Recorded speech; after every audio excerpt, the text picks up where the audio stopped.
Hello, I'm finally back with a video. It's been a long time. I think it's been like a month or so. I'm sorry about that. um, but I thought I'd just quickly do a catch-up video before the sun goes down today, so that I don't feel so guilty about it. And I've decided that this year I'd like to do a market stall at some point, so I've been making some things to go towards that, and that's just what I'm going to show you today, just a couple of different things.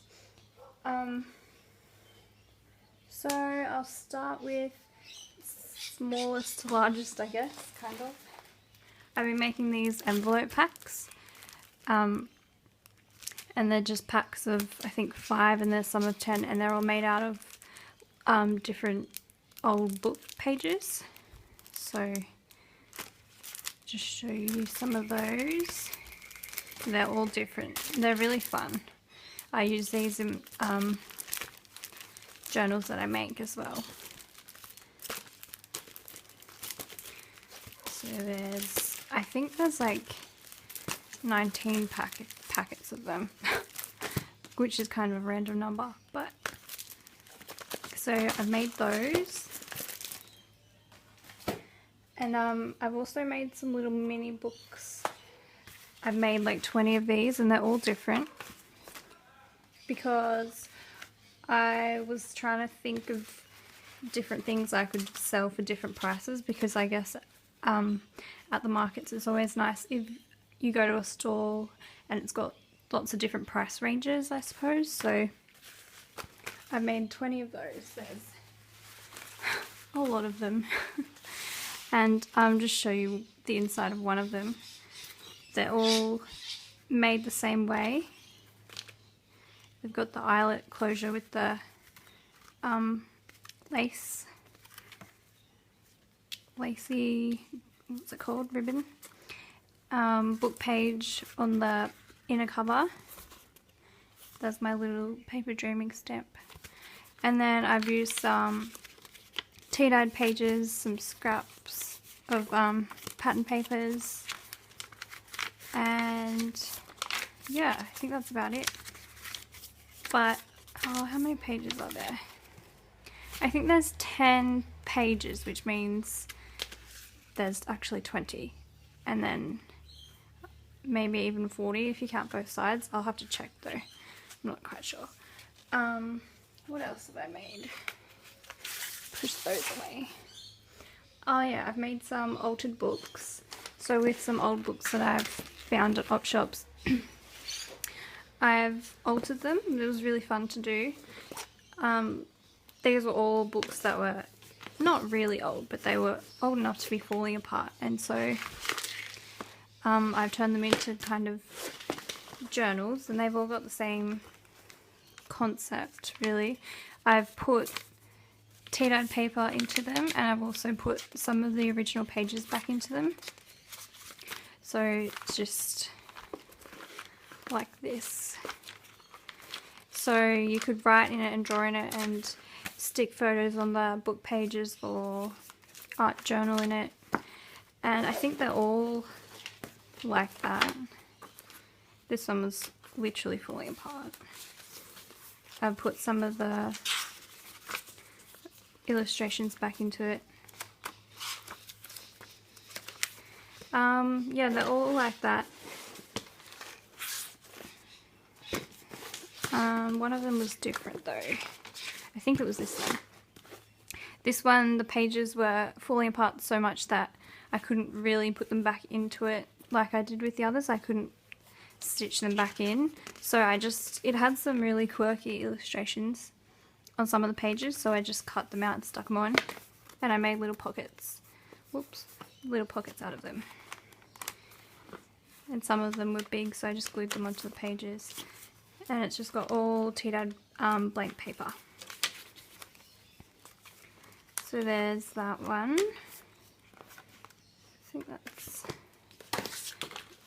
And I think the only other difference was with this one, I did some stamping in it. So the book had all the chapter titles were kind of like nautical, I guess. There's the captain and there's, what else was there? I don't know, but they were all nautical convoy. And so the ship, and so I just did some stamping like boats and compasses and stuff like that in that one. So there's 5 of those. And then just another thing I'll show you while I'm here is this journal I made for fun. I just wanted to do something different, I guess, and just experiment a little bit. So with the cover I just did a collage, I guess, like layering of all different type of papers and stuff. This paper, this cover is just made out of a cereal packet, I think. So there's the back. This paper bag was from Chrissy. Thank you.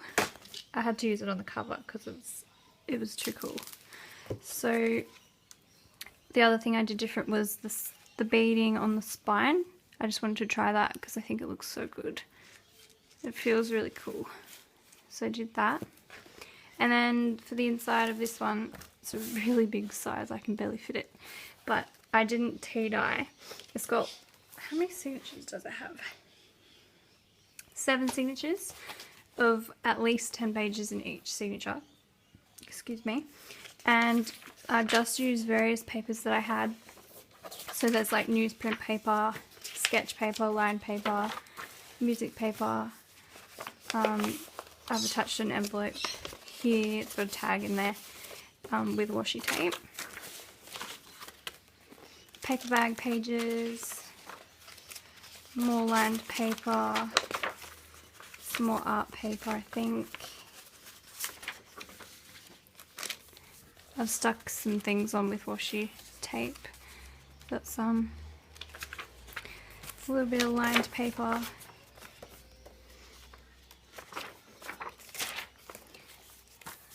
Another little flap there, that's an envelope.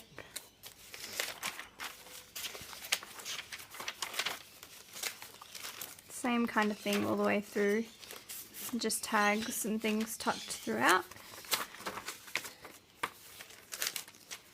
Just kind of a cool little book for doodling, drawing and scribbling in,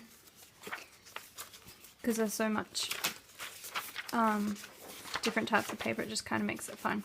Kind of reminds me of my dad, because when we were little he used to bring home from his work, he does forestry, and he used to bring home like stacks of scrap paper which had, it was like, what was it? It was like, I don't know, it was from his work, and it had typed stuff all over the backs of it, but we used to just draw on the back of it.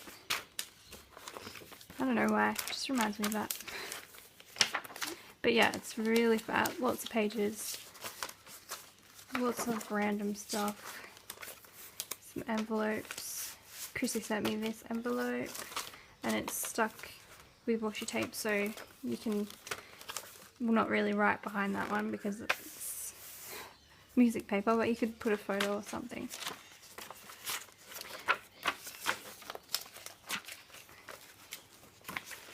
So there's that one. Super big and fun.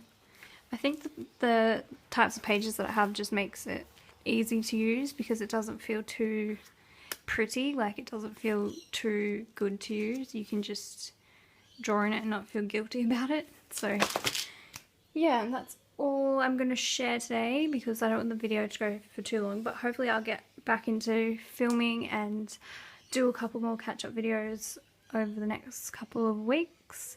And thanks for watching, and I'll see you soon.